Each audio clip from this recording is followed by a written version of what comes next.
Booktube, here I am today with my Jane Eyreathon wrap up. This is a project that Elena and I did from Elena Reads Books. I'll link her channel down below. If you've not seen Elena, you really should check her out. She's absolutely fantastic.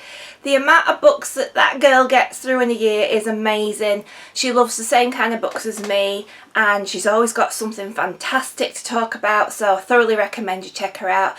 And it was a really good experience doing this buddy read together. We started off reading Jane Eyre. Now for me, this was a reread. I'd read this previously in 1999 when I was still in my 20s and now I'm not. And I'd always sort of since then regarded it as my favourite book ever because of the experience I had the first time. So I was a little bit anxious going into it because it was, well, what if I don't like it as much this time? What if it doesn't affect me the same way? What, you know, I'd always sort of held this book in such high regard. Anyway, as you can see, I've got this beautiful penguin cloth bound classic. It didn't let me down. It was absolutely just as wonderful, if not more so, than the first time I read it. There was so much in it that I'd forgotten about, so many elements and layers to the story, which I'll not spoil for you if you've not read it, but it is quite a well-known book. It was Elena's first read of this, so it was really good going through that experience together. And obviously Jane is one of the most amazing women in literary history. She's feisty, she's very moral, she stands up for right, and yeah, I absolutely loved it. So this was a fantastic revisit and a great starting point. So from there we went on to the recently published short story collection Reader, I Married Him, and this is edited by Tracy Chevalier with a beautiful heart-shaped pomegranate on the front. And oh god, what a disappointment this was.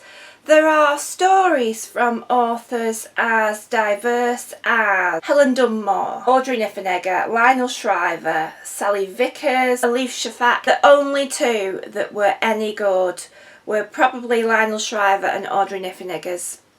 The rest are instantly forgettable. I did read the first bit of it and then I put it down and carried on with the rest of the Jane Eyre books. I don't think Helena actually bothered to finish this, and maybe she was right. And it's supposed to be stories inspired by Jane Eyre, and for some I really couldn't see where they got that from with the Reader, I Married Him line. I just, you know, there's no way I could sort of make that connection, and they were I just found them very weak, forgettable, and really didn't give me anything at all, so not for me. After that we went on to The Eyre Affair by Jasper Fforde, and this is a story of a master criminal, and it's a little bit surreal and there's a bit of magical realism in them, where the police services have a division for literary crimes, and Jane Eyre apparently goes missing. This was an absolute disaster. I hated every word of this book. I kept reading it and I really wish I'd DNF'd it, and Elena DNF'd it, because I wanted to see what he was going to do with Jane Eyre, but she came in about 3/4 of the way in, didn't really say anything and was disappearing instantly, and I was sort of like hanging on in there to see what Jane Eyre had to do with it, and basically nothing. It was just, I found it ridiculous. I found all the characters diabolical. I absolutely despised every single one of them. I didn't care about them. I found it so contrived and full of tropes, and I will not be continuing on with the series, and it was an absolute waste of my time. I should have listened to Elena and not finished it. Then we moved on to Wide Sargasso Sea by Jane Eyreathon, and this is sort of heralded as a modern classic, and this is a retelling of Bertha's story. Now, if you've not read Jane Eyre, I'm not going to spoil it for you, but Bertha's quite an important character in Jane Eyre, and I actually found this quite a plausible suggestion of how Bertha came to be and how she became the person that she was. It's set in the Caribbean, and that's not really giving anything away, and I certainly felt the isolation, the stifling heat, the oppression that were themes in this book, and the way Jane Eyre wrote about the atmosphere and the location of where it was set certainly evoked those feelings in me. I have to say I liked it. I didn't love it. It did tweak some of the elements of the way Mr. Rochester is portrayed in Jane Eyre. That was okay with me, but up to a point. So it was a good companion read. It really was clever in the way she thought about how all of the bits of Jane Eyre might have come together before the actual story of Jane Eyre. And so I liked it, but I didn't love it. Next, we read Thornfield Hall by Jane Stubbs. And this is a retelling of Jane Eyre through the eyes of Mrs. Fairfax, who's the housekeeper at Thornfield Hall, where Mr. Rochester lives and Jane goes to be a governess. And I absolutely love this. Jane Eyre herself is quite a peripheral character in this book. She's sort of, and that is right, I think, because the housekeeper would just have regarded her in that way. It ties in the themes of Bertha, the whole of English society, the social structure, the snobbery, the class system, and I think it's really, really well done because it's seen through the eyes of the servant, who is all-seeing but not seen. And really, really enjoyed it. I thought it was a brilliant companion to Jane Eyre. It didn't take too many liberties with the story of Jane Eyre, so obviously with me having the love for Jane Eyre, it didn't upset me at all.